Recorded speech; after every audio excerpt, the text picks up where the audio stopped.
Well, for anyone that's joining us, I will tell you a couple. I think we can bring people on. So if anyone's like hot to join us, we could pop you on for a little bit. What we're gonna do though is we're gonna have some conversation. We sent out a discussion guide. It was in my e-note, but it was also it's in our app. But also you don't need it. But we figured since we kicked off this new sermon series today, or we're going to kick it off, called Beginning Again, rather than giving a sermon and trying to like do music all spread out, we would have a group conversation. So I think this could be kind of fun. And so my hope is that for all of us here, it's like super engaging, that anyone can be a part of it. Um, but like if you want to have it around your house, like today is not a Sunday. We're like worried about everyone being in the same place, but want to create that opportunity for anyone that can. So, but guys, this isn't in my sheet, but I feel like we should say like what's been the best part of your week so far. We should check in with it, and Ooh, then other people should let us know in the comments. good morning. Sorry, I'm also reading all the comments too. Hi, Sydney. Sydney, I went to college with Sydney. She was watching from Springfield. What's up, Sydney? Anyways, um, what week was it? I guess I would be, yeah, with all the snow. Made it home alive from Mexico. Wow. Joel from Florida. What's happening, man? Catherine, Morgan. Oh, hi, Mikey and Caitlin. Oh, Mikey. Hi, guys. Good to see you guys. I know there's a good amount of people that are like, we know them in real life. Oh, hi, Austin. Did you get the morning off too? Austin's a modern worship pastor at Manchester United Methodist Church, UMC. Oh, sweet. Yeah, I saw they had posted their previous. The highlight of my week, um, has been having less like work and stuff because I was like editing up until like Christmas, and then Christmas of course was crazy with the church stuff. So now I'm like, oh, I have a little bit more just like freedom. So JT, what about you? Love that. Whoa, what is this right here? Oh, oh no. Last night, me and Danny had the holiday party / awards ceremony at our CrossFit gym, and me and Danny won the Dynamic Duo Award, oh, and then yours truly won the Member of the Year Award. Wow. So great. very, very honored, very unexpected. But that was great and a ton of fun to get together with those folks. And yeah, me and Kyle crushed it at CrossFit, and yeah, totally normal class. Don't know if that's true. I'll spare the chat the details of what Kyle is trying to hint at there. But I think I would like to know. it was a hard workout, and there was some bursting happening on Kyle's part. Oh, Um, It was so a hard workout. it was a hard workout, but he got through it. I'm proud of him. Oh, thank you, Sydney. Ricky Grammy says hi. So, JT, you seem like Yeah. you have a bookshelf around. You got a Bible around you somewhere? I don't actually. I don't have a bookshelf by me, and I don't have a Bible by me, but I do have the Bible pulled up on my computer in front Let's of me. go. Well, what I thought we might do is, would you read our passage, and then we'll have a little discussion. It's Mark 5, 25, and 34. Yeah, let me get through it here. I'm reading out of the NRSV for anybody that's following along. So if you have a different version, maybe a little different, but it's all the same spirit here. All right, verse 25 starts out. Now there was a woman who had been suffering from hemorrhages for 12 years. She had endured much under many physicians and had spent all that she had, and she was no better, but rather grew worse. She had heard about Jesus and came up behind him in a crowd and touched his cloak, for she said, "If I but touch his clothes, I will be made well." Immediately her hemorrhage stopped, and she felt in her body that she was healed of her disease. Immediately aware that power had gone forth from him, Jesus turned about in the crowd and said, "Who touched my clothes?" And his disciples said to him, "You see the crowd pressing in on you. How can you say, 'Who touched me?'" He looked around to see who had done it. But the woman, knowing what had happened to her, came in fear and trembling, fell down before him, and told him the whole truth. He said to her, "Daughter, your faith has made you well. Go in peace and be healed of your disease." Thanks, JT. Yep. This could be for the chat, but also for us. We'll chat a little bit. But anyone that like has something, throw it out. But like, what? I don't know. Like, I don't know that I like remember diving into the story a ton growing up. But like, what initial thoughts do you guys have like when you hear the story? Does it like go to new beginnings? Do you like I don't know what's happening? Like, what's your like initial thought when you guys dive into the story or hear it? I think it's like it's really interesting to me because I feel like it's a little bit of a different type of healing than we read about in like the other stories of healing. They're a little usually I feel like a little bit more like intentional, like maybe a conversation beforehand, but this was kind of just like a touch, you know. Yeah. Yeah, I mentioned in my in the small group guide that's going to go out this week about this sermon series when I was putting this together. So you get a sneak peek at that for anybody that's going to be gathering this week. But um, one thing I always found interesting about this was Jesus is, I mean, for all intents and purposes, Jesus is kind of credited for healing this woman, but he really doesn't do anything, right? I mean, she reaches out and touches the hem or the fringe of Jesus's cloak. Um, and historically, we think Jesus was trained.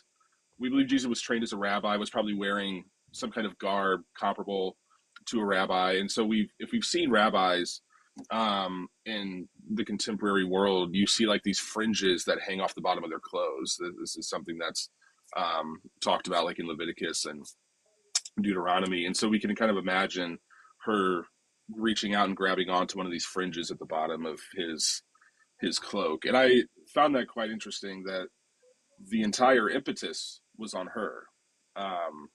And Jesus, you know, in a way was like so overflowing with this healing power and this divine presence that her reaching out and touching the hem of his garment um, is what was needed. So I find that quite interesting compared to the other healing stories in the Gospels. Yeah. There's a lot of good people commenting. Yeah. Catch us up. Question too. So Sydney's talking about like true healing and wrestling with what healing means due to how complex. And then she kind of says like that she grew up in a faith tradition that really valued physical healing, and sometimes or it would lead to like struggles. What would happen like if you aren't healed? And then Sharon says she thinks it's all about her faith in him. Yeah. And then I think the Barlows, the huge faith of the woman she knew just to touch would be able to help her. Yeah. Yeah, I think this is an interesting one too because it is like like Jesus is obviously the one like doing the healing, but it's like very much predicated on her action, or at least kind of how she goes about reaching out. Like she has like gone through like I think it's like what says 10 or whatever many years, a decade or more of like whatever's going on. She's searched for like every answer, and like for me, like at least where I was going with like the sermon this weekend, like really what led her to that point was like a combination of like heavy levels of desperation and big levels of courage to be like, all right, not only do I feel like I've exhausted every resource of like healing that I think exists, but then I'm going to like do this courageous act to like, as a woman in society, as like a person that was like seen as ceremonially unclean in society, someone that like you could presume is not a part of Jesus's inner circle, like all of those reasons would have like given her more reasons to not push through the crowd and get up there. And then when Jesus is like, "Who touched me?" It's like that's like you run away at that point, right? Like that would be terrifying. And so the idea that like she had a huge level of desperation of just like, man, I don't know if I can carry this anymore, and I've tried every option to fix it, and then being like, all right, I'm going to try this Jesus thing. And then Jesus even being like, this was, he didn't necessarily say it was a you thing, but it's like your faith is really what drove this. It's kind of like how I see it there. But like, I guess, whenever I write sermons, I wonder how much like I'm in my own head thinking about things. Like I put my own story into things and I think about things. But like for you guys, when you think about it, like how much do you guys see a connection between either or both of them, courage and desperation? Like, do you see those as like integral parts? And if not, like, what do you kind of see as like the intrinsic drivers of this woman, even just to get to this point? Yeah, I think well, and part of it, some historical context, I think will be helpful here too. Because when we read about this woman, it's pretty easy to read off the surface level of the text that this woman was struggling with some kind of an illness for a long, long time and could not find healing, and that was kind of a single issue um, problem. But in the context, we think that this woman probably had some kind of gynecological bleeding issue, and according to the law, a woman who is hemorrhaging or is menstruating is unclean and can't come into contact with other people and can't access the temple and all these things. And so not only was she dealing with whatever pain and discomfort that came along with her illness, she was also dealing with being socially ostracized, with Right. not being able to engage fully in her faith, being shunned by those, probably her family and those around her. And so the multiple intersections that come along with this can kind of further open our eyes to the desperation she was probably feeling, that she wasn't only hurting physically, but she was hurting mentally and emotionally and socially and spiritually and all those things. And so um, I think that when we think about that dynamic in particular, um, we can see both probably how exhausted this woman was, and how reaching out to touch the fringe of Jesus's cloak um, is kind of this defining act of courage, and maybe even a defining act um, of like rejecting the the box that the law had put her in, of like, I'm I'm going to put my faith in Jesus because the law has not helped me. The law has not created a space for me to have a seat at the table, right? Despite this thing that's happening with me. Um, so that's kind of where my mind is at with that question. Yeah, that's an interesting one too. Like the comparison of like, I mean, I hear a lot, especially in TikTok on the comments since we're here now, like a lot of like people pushing back on like, what Jesus like loved the law, right? And Jesus was, and there is this like he didn't come to throw it away, but he came to fulfill it. But there is this interesting juxtaposition between religious institution and what Jesus offers, and I think this does paint like a really pretty like beautiful but stark difference between in like subtext. That's like the bummer sometimes, and why it's good to like have people like you on our team, where it's like we don't always have immediate access to like historical context and things like that if we're like just an average reader of the Bible, which is like to no shame or anything of anyone. We just don't all have that like luxury.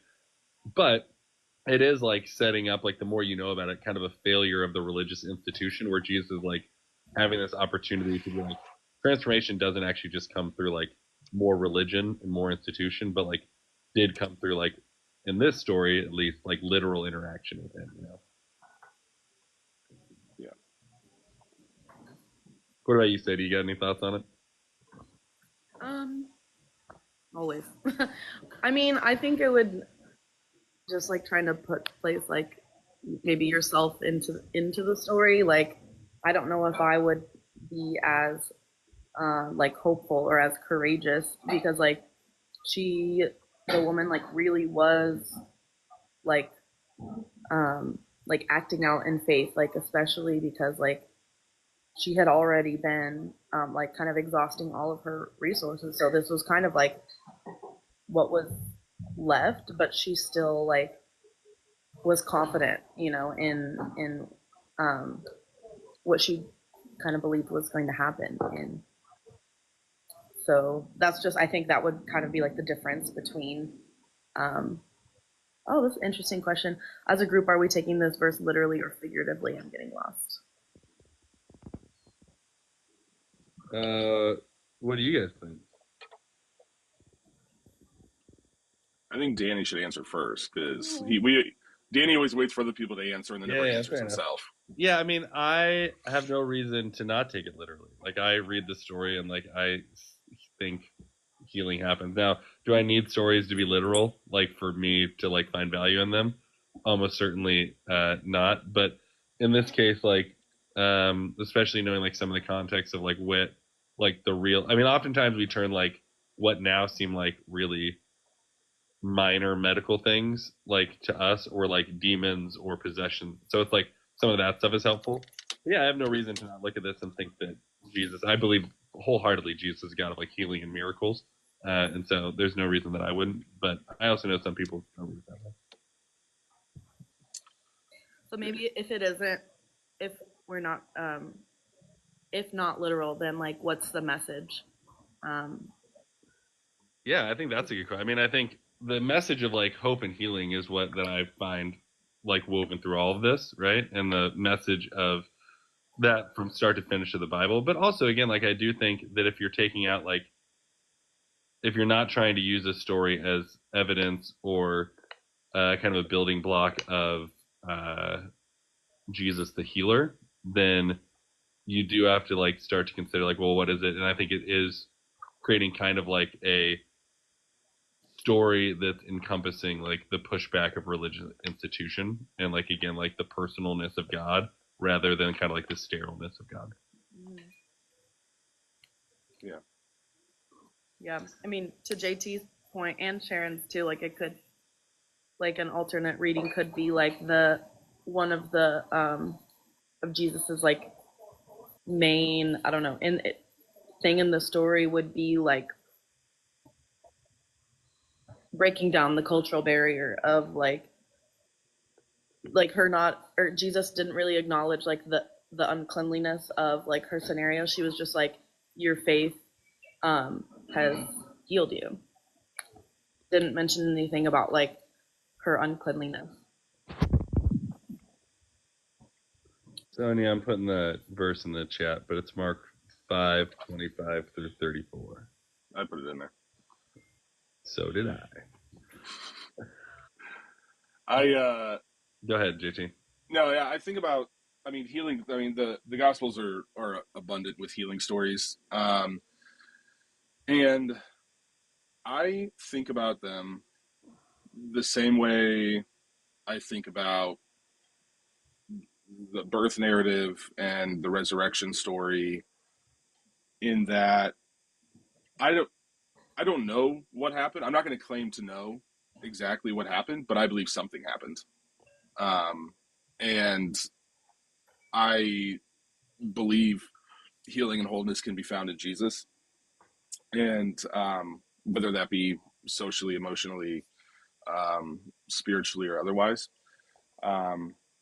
So I often say I would love to be pleasantly surprised by the Lord that I get to the other side and all of this was quite literal. So I remain open to the great mystery of God. But I believe some kind of healing, some kind of restoration and redemption happened for this woman. Whether it was literally, physically, or her restoration to society and her acceptance back into the fold, or whatever that may be. Yeah. Yeah, I mean, that's the other thing, too, is that there is, like, whether you want to take a literal physical healing, which, like, the story tells us, there is kind of, like, I mean, it ends with a restoration back into, like, there is restoration that's happening at, like, many different levels. And, like, even writing this, it's like, this is a story of, like, emotional, mental, spiritual, physical healing. Like, a lot of things are happening here. So as I was writing this, like, I was thinking, like, this is somewhat of a personal question, but, like, I was thinking of like areas of like desperation in my life that like led me to similar places to this woman. Like trying, I think Sadie, you said like I try to put myself in the story. Like that's something I try to do when I look at this. Like not make myself the main character. I think sometimes we make ourselves the hero too many times. But like looking at like, well, do I interact like this person? And I try not to like over talk about this, but again, like I thought about like my whole journey with like sobriety and whatnot of like making this decision to be like I'm not doing this anymore. And I don't think I've told the story somewhat, but like it was Easter, not this last year, but the year before. I had like preached a sermon on like God bringing life, breathing life back into dry bones, passage from Ezekiel, and talking about how God can do that. That's really what the Easter story is about. But I referenced the story of like my dad's sobriety and like how that was great. And I just told this to someone like the other week, like I felt like an odd like conviction of the Holy Spirit between after the 9 a.m. service. And then I was like, well, that's weird. And I just kind of like kicked it off to the side. As I think probably many of us do. Like sometimes like the Holy Spirit just feels like indigestion and you're not sure what it is. And so I'm like, what's going on? So I kind of kicked it to the side. And then it had the exact same thing at the same moment happened at the 10:45 service. And so it compelled me to like say like, all right, I'm going to like release this thing. I'm not going to drink anymore. And it's been really quite life-giving. And and it wasn't the exact same thing, but I mean, as like I reflected more on it, like I think there was this moment of like I realized that like up to that point, my relationship with this thing like was not as healthy as it could have been. Maybe I wouldn't have like made choices to do something otherwise. And I mean, it sounds more dramatic when I say it this way, but I would say that like a level of like desperation like led me to this point of being like, all right, I have to like try something different. And like there was, and I don't think we should always call ourselves courageous, but I had like a moment I would say was like trying to be courageous to be like, all right, I'm just gonna try this too. Like either if it like socially makes me look weird or like people write their own narrative of why they think I'm not doing this. Um, so I don't know. Like I was just thinking of my own story and that like of like being like, you know what, I'm going to seek healing. And like really Jesus was the focal point of all of it. And part of it was like it started on Easter. So that made it more religious in my mind. But it has also like been a North Star that like I call myself back to is like I remind myself like why I didn't stop at 6 months or why I didn't stop at my goal of a year and why I've just like kept riding the wave of it. And so I wonder like for you guys, like, and again, like it could be really low stakes or if you're like, hey, I want to share a high stakes one, you can as well. But and for anyone in the chat, like, do you guys have any like moments where you feel like there was this long season of like waiting and dealing with something, and then eventually you had the opportunity to kind of press through the proverbial crowd, and maybe you found this healing, or you're currently like, I would say for me, like daily walking and living into that. Like, do you guys have stories like that? Yeah, I can share. Oh. Oh, sorry. Nope. Immediate when I think of like seasons or like seasons that were like tougher for me, I definitely think of my like period not being involved in any church after like the bad but you know, and that was kind of a season where like I wasn't, you know, taking a break from church, where I wasn't sure when it was going to end, and I really wasn't looking for like a way out, I guess. And so like whenever I was approached with, oh yeah, Joel, whenever I was like approached with the opportunity like to step back, like into a religious space, and even more so like on staff at a church again, like, you know, there's kind of a, for a little bit there was like, is this too soon? Like, am I ending my time away from church like too early? Am I healed yet? I mean, obviously I am here now, but you know, it's still a process. And even when I had made the decision, it didn't mean that I was like, oh, completely healed from like my church trauma, and I didn't have like any like fears or anxieties, like all of that, like that is still a process as well, even these years later. I love that. Yeah, I have a I resonate with that, Sadie, and I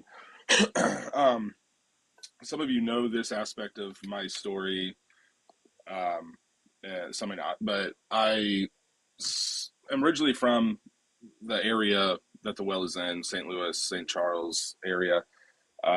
Moved up to the Northeast, lived there for 5 years, and spent 2 years in Pennsylvania working.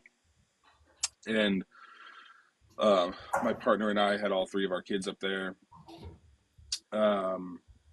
And after my youngest, her name is Caldy, like the coffee shop, Caldy's Coffee.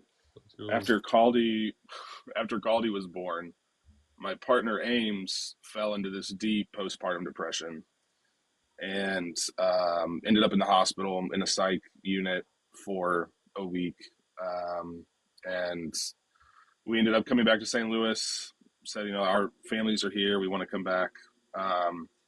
And when we decided to come back, it was right at the beginning of 2020. So we moved back in the spring of 2020. So right when the pandemic was hitting. Came back and couldn't find a job. Couldn't find a church job. And when I finally just kind of accepted, like, I guess God is done with me. Maybe not done with me, but I guess I'm done with ministry.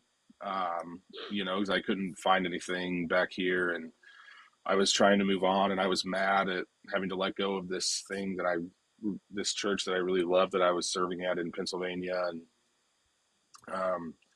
And I spent about a year being really, really angry. And hi, Gracie. Hi, hi, Miss Gracie. You gotta go, you silly thinker. But then I kind of had this similar moment where, like, I kept feeling this call back into the church, back into ministry, and I tried to resist it for a long time. And then kind of at this place where I was like, I don't feel like I have any other choice. And I, reached out and grabbed the fringe of Jesus's clothing and ended up getting a job at a church that brought me on, that I was at for over 3 years. And that eventually led me here to the well. And so I had this similar, a moment of a season of desperation for me, that looking back, I can really see God moving in that time and place and bringing me to where I am. And so I really resonate with that story. I resonate with Sadie's story about entering back into ministry and finding healing and all that good stuff. I think that. What, so kind of the next question within this guide we sent out for morning worship for people was just kind of wrestling with the idea of vulnerability in that. And I think it's been definitely touched on throughout all of the things that we've said thus far, some level of it, but just for the sake of hitting the question, specifically, and maybe parlaying it slightly even, when you think about healing and engaging with Jesus, or just your faith in general, what level do you guys think vulnerability plays in it? Because for me, at least as I process it, I don't, and I'd be happy for you guys to push back and say you disagree or whatever, though I don't know that you will. But I have a hard time for me thinking that I can have a fully formed relationship with God without being vulnerable. And when I think about vulnerability, this is the way I mean it, is really trusting that not just the good things, but my inadequacies, my failures, the things that I think are deplorable and disqualify me, that actually being vulnerable enough to open God up to be in those spaces and see those is something that will ultimately cause good in my life, not hiding them or keeping them to myself, but even if we believe God knows all those things before we say them, really me being the one to bear those. So for you guys, what do you guys think, and if you have a different take on what you think spiritual vulnerability looks like, but what role do you think vulnerability plays kind of in this whole journey of healing? You can connect it to your story or back to the women's, both might be helpful. What do you think? And Sonia, I think, said, I'm just trying to catch up on the chats too. This woman was willing to try something new. And I don't read it as having faith in the moment, but I think trying something new, that is I think about our community actually, the well, like how many people are not necessarily like seeking faith as much as they're seeking something new. That's not exactly what like Sonia's saying per se, but like I think there has been a lot of people that have come through our doors that have found like some level of spiritual healing by virtue of just being like I'm seeking something. Um, and then Tim said he always thought his past would disqualify him from anything God had planned. We had a chat earlier this week, a really quite interesting one, and tried to like point out the reality of that, like that, like God is bigger than the areas that like we feel like push us out, and like sometimes those areas we're hurt cause us to like try to hurt other people, but it's like actually believing that God's healing is big enough for our seat at the table, and then the person who we don't think has a seat, like that's kind of cool. Um, yeah. So sorry. Back to my question. Vulnerability.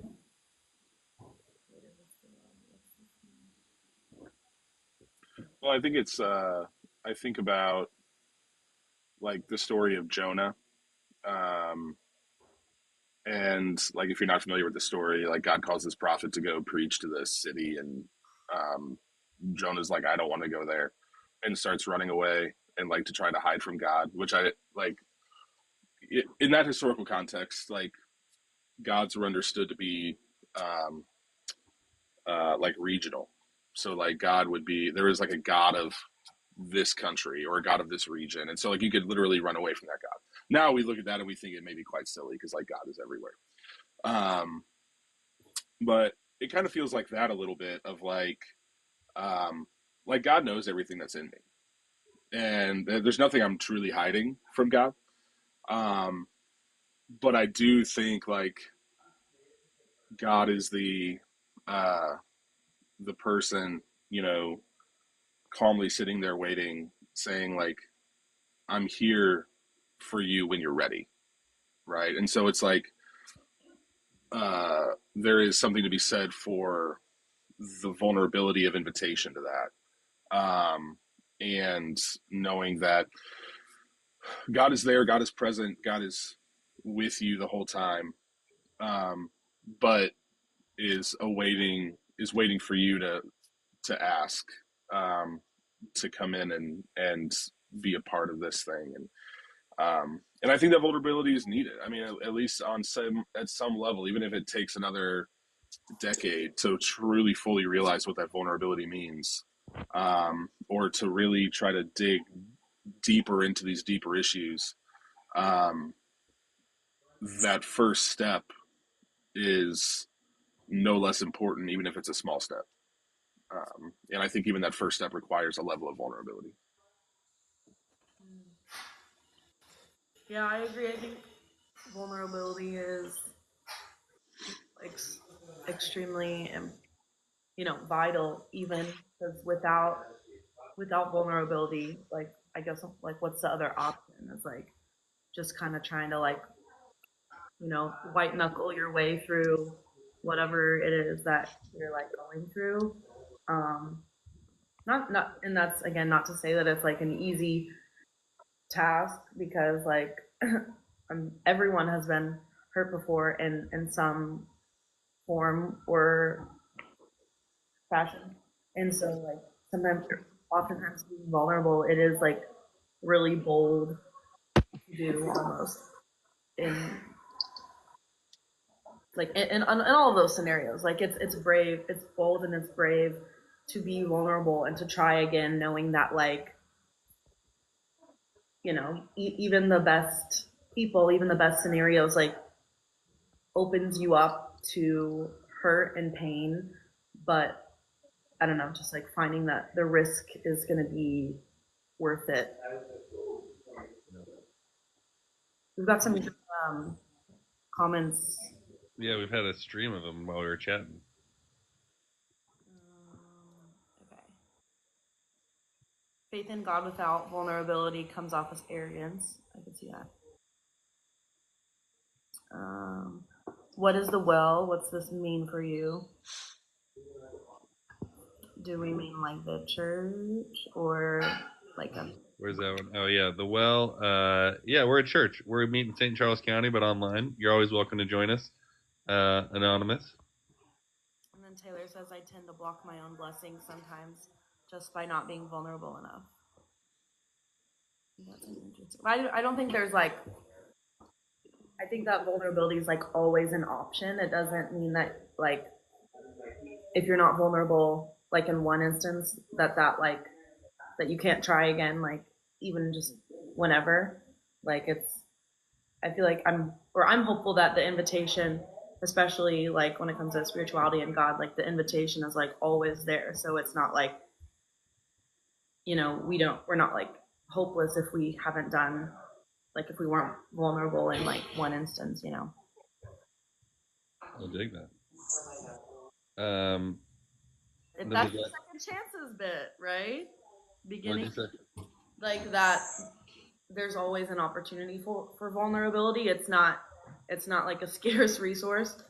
That like we always have this invitation to start again. Yeah. The guy just said vulnerability asks us to look at pain from many viewpoints, often painful and heavy emotional investment, which I think is true. Like that's like something. Sometimes and maybe we should figure out a way to talk about this kind of more in like our church settings. But like sometimes I don't like we talk about counting the cost of discipleship, like something like evangelical churches would say, and I think that that's a thing, and we should talk about it. But there is like a weight and or cost to like doing the emotional work that we don't always like talk about, which is like important, but like it's not like it's like easy to do that like vulnerable work. But sometimes like I've been in churches before and I've like I mean I've heard things of like, do you just need to do this? Like it's like a snap of the fingers, and it's like just not that easy. You know what I mean? Like it takes effort. It's a cost. So the last question on this, in kind of the reflect area, and again, anyone that wants to join, like if you want to have this conversation in like your home, or with your family, or in your small group this week, though JT does have specific like small group curriculum. But if you like want to use this, you can find this in our app, the Well 636 app. It's also on my eNote. But I guess the last question that was on here, it kind of relates to the final verse of the woman finding healing in verse 34. But I wrote like, what was wholeness look like for you physically, emotionally, spiritually? So like when you think about like for you, like we've hit different areas of like maybe finding healing, thinking about trying to live vulnerably. When you kind of ponder like some level of wholeness that you're looking for, like the shalom that Jesus spoke of, right? This wholeness and completeness. Does anything come to your guys' mind of like what you, JT, you said earlier, like you want to be pleasantly surprised about the miraculous things. Like, is there anything that like you hope to be pleasantly surprised about what wholeness looks like for you? Yeah, well, I mean, I think part of the thing we need to latch onto a bit more, and I think when we talk about wholeness or we talk about healing, we talk about it like it's a destination. Like we're gonna get there on some on some day, whatever. But even if this part of us has found wholeness or completion or healing, there's always going to be another part that's on the journey. And so like the idea that this is a continual journey and process where I'm constantly being surprised by God in that journey. If you would have asked me 10 years ago, if this is the kind of ministry I would be doing, that I would have this type of a role in the church.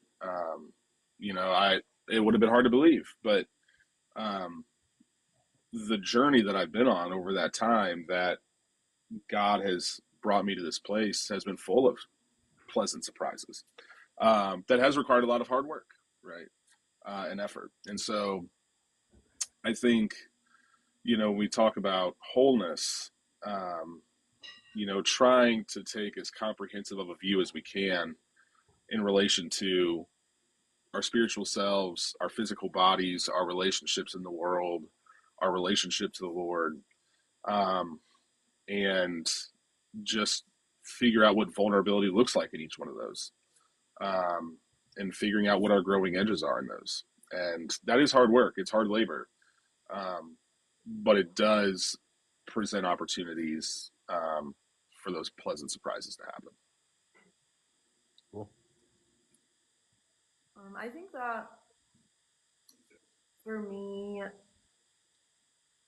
trying to live into wholeness and stability is like just to kind of look back and also look forward to know that like even though like experiencing hardship, to know that like, oh, even then like I've been okay this whole time, like even with loss of like a community or a relationship or a friendship or like going through hard things and just I don't know, just kind of being like reaffirmed that like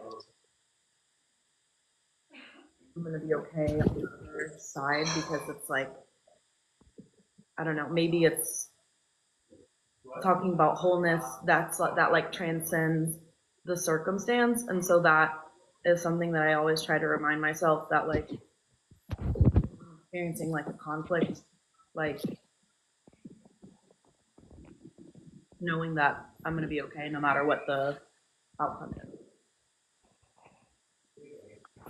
Yeah. Well, cool. I would say, like, for me, like, this is not dissimilar to where you get, like, but this story, but I think about other stories of Jesus, like, offering, like, reinstitution of people, like, I don't call you a sinner, or who are your accusers, and, like, sends people away, or the Pharisee and the tax collector in the temple, the prodigal son. Oftentimes there's this, like, uh, go and sin no more type thing, but there's also, like, no real follow up. And so, like, when I look about wholeness, like, every one of those stories and this one too, you could presume there's like a reinstitution into community.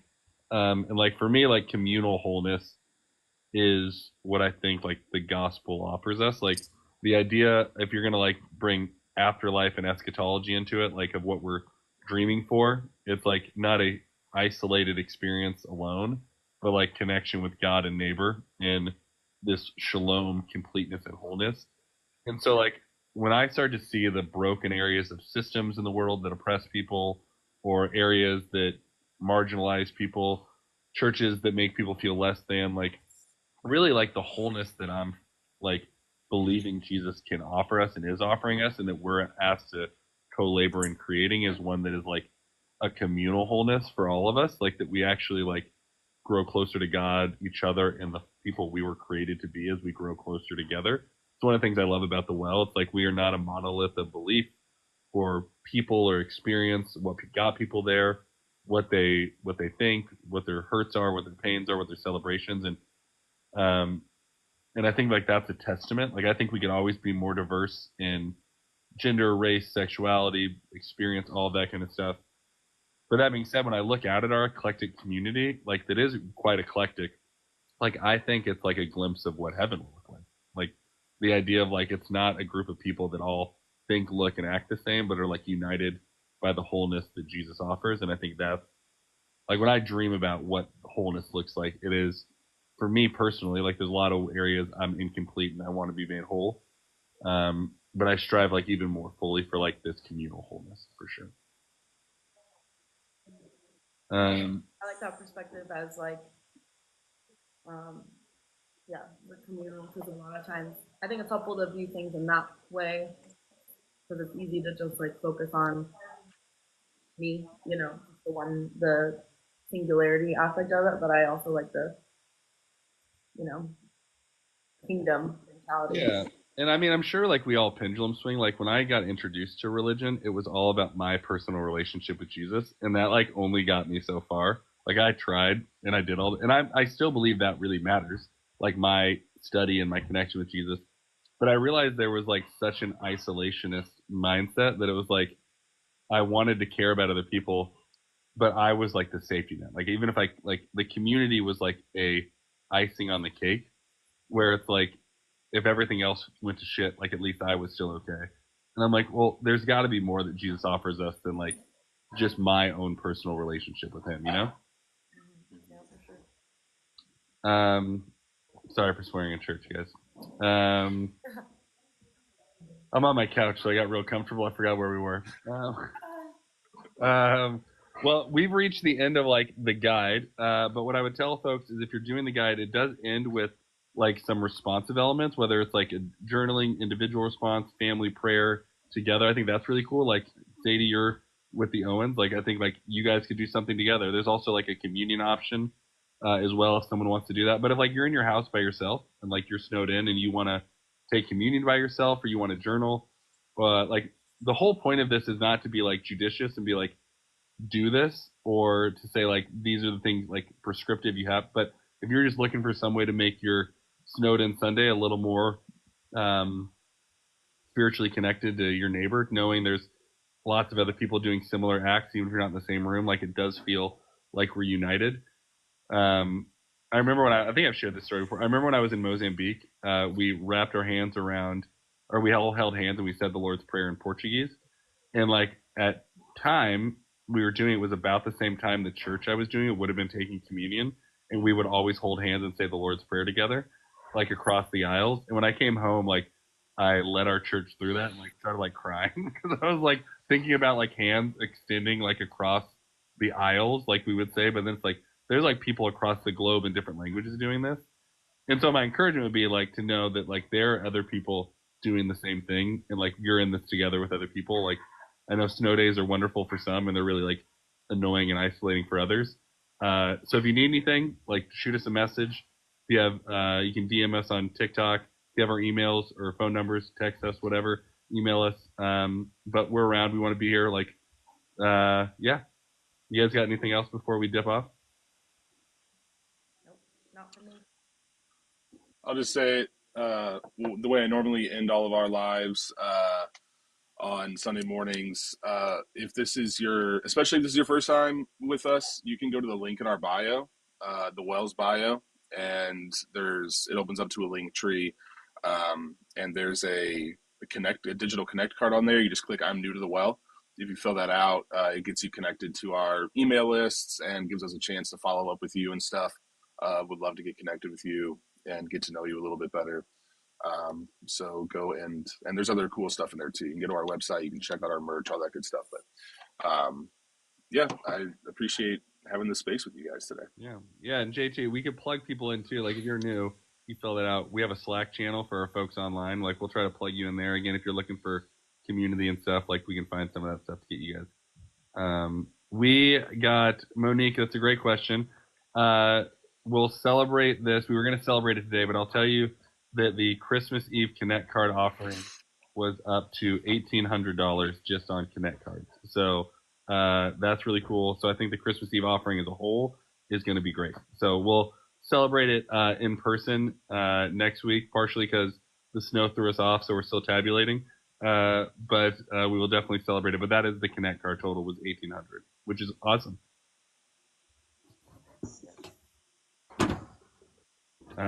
Yeah, cool guys. Well, it's fun. I think the three of us, maybe we try this more often. Maybe we do a drop Monday staff meetings, Monday TikTok live. Good. All right.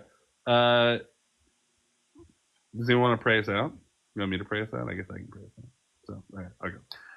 God, thank you for this opportunity just to gather together. If anyone joined us for the first time ever or the first time back in any church after a long time, we're just so thankful for them. I hope they heard something that pointed to your truth and to the goodness of who they are and who you are and how you see them.